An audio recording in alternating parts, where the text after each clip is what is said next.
And welcome back to Fanalysis. Steve Overmyer here with a remote yet still very accurate sports handicapper, Geoff Sheasby. Geoff, we've talked a lot about the Giants and the Rams so far. That line has been really set by what happened with the Giants in last week's score, 36-9, a big loss to the Niners. But in that game, the Giants were actually within a touchdown until late in the third quarter. So if the Giants-Rams go from 12 and a half up, where is the number where you might consider flipping? Yeah, I think there's a couple things to think about on the Giants side of things. One, their defense is seemingly only getting worse. I think it was a little inflated, coming at 7th in terms of defensive efficiency after weeks 1 and 2. That has since dropped to 17th after week 3, way closer to their 28th ranked last year. So that's obviously trouble, but they've played 3 very good teams, especially on the defensive side. The defenses that they've ranked have ranked 3rd, 6th, and 5th. So when we see this offense, which is ranked 31st in the league, perhaps it's not as bad as we think it is. I don't think it's good by any means, but I will say not as bad. So when you see a line like 12 and a half, I think that's really factoring in what the Rams have done well and the fact that the Rams are coming off a tough loss with a questionable defensive pass interference and are going back home to their new stadium, SoFi Stadium, $5 billion. The thing looks like it's out of a video game, neither here nor there. But nonetheless, this is a Rams offense that's 3rd in the league, a Rams defense that's 14th in the league.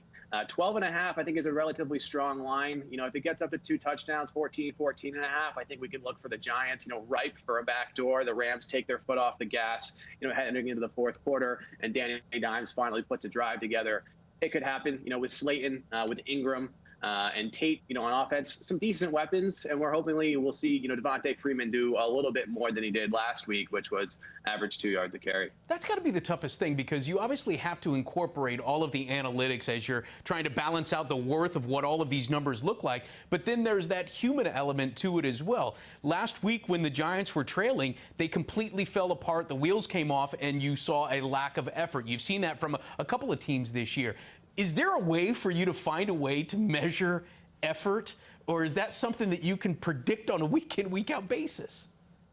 I think that's what makes it so tough, especially early season, right? We don't know what these teams are made of, especially like the Giants with a brand new coaching staff. We don't know what their ethos truly is. And that's when sports handicapping becomes a bit of an art and a bit of a science. The art is the eye test. It's the game that you watch, how they react in those scenarios. And then the science, of course, is the data that we pull off the internet and try to find these efficiency stats that are either higher or lower than they should be and come out with a play. So I think too early to really gauge, what this Giants team is all about. Of course, with injuries to Shepard and Saquon, a tough hit for the offense, but, them going against 3 of the top 6 strongest defenses in the league. Danny Dimes seems like a headstrong individual. I'd like to see him bounce back a little. It's not too early to start thinking about Super Bowl futures, though, because here we are, 3rd week of the season. You're getting a better idea as to what each team is, which teams are contenders, and which teams are not contenders. Is offense really the leading factor in trying to decide which futures you want to invest in? I think it is. I think we're seeing, a really offensive renaissance here, similar to what the NBA is going through. Teams like the Chiefs last year with obviously no defense, got the job done, right? So, we're looking at the top 4 teams in the league in terms of Vegas odds right now. All 4 of them, coincidentally, leading the league in points scored. That's going to be the Chiefs, which you can get a line anywhere between 275 and 400. The Ravens plus 475 and 550. The Seahawks, which is the team I really want to focus in on here, Steve, at plus 850 to about plus 1100. And the Packers between plus 850 and about plus 1500. And all of those teams are averaging more than, I believe, 28 points per game. The Packers leading the charge there, 40.7, followed by the Seahawks at 37. Okay, now you mentioned the variance between different sports books as to what you can get that at. Is there a play where you really have to shop around? Because we've seen some of these teams, like you said, there's a massive difference between 275 and 450. Yeah, I think as much as you can, shop, and obviously the increasing legalization of gambling is huge.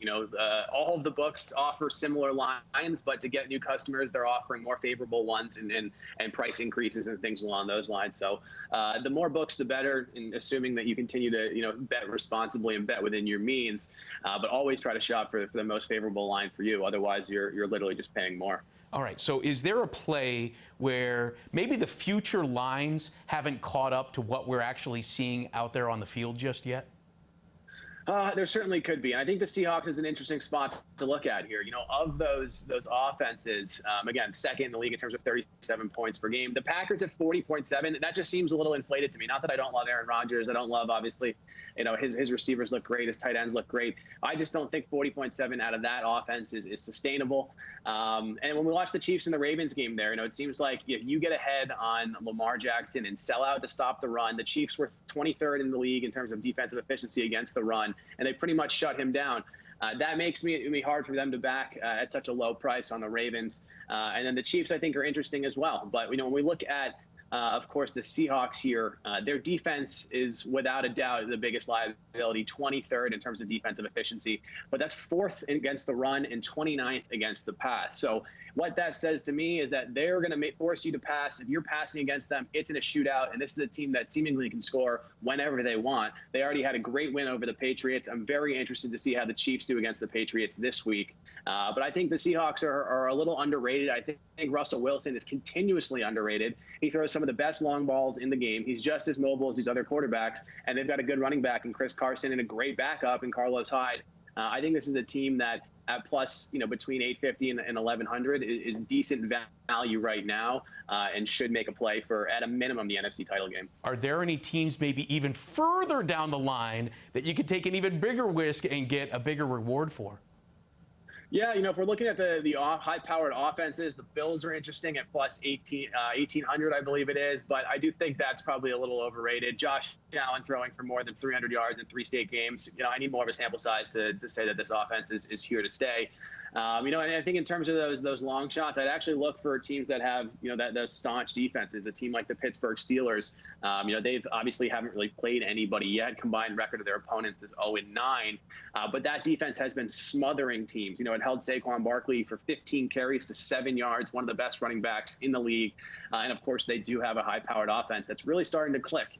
Ben Roethlisberger looking, I believe he claimed no pain in his elbow for the first time in 13 years. James Conner looks great. They've got a solid backup in Benny Snell, and the combination of Juju Smith-Schuster, Deontay Johnson, Claiborne, and their stack of receivers also seems competitive. So, I think the AFC is going to be a little harder to get through, of course, with the Ravens and the Chiefs there. So I prefer taking the discounted price of the best teams in the NFC to make that play. All right, Geoff. Well, thanks for your insights on that as we're looking into the Super Bowl futures. And thank you for watching. For Geoff Sheasby, I'm Steve Overmyer. This is Fanalysis.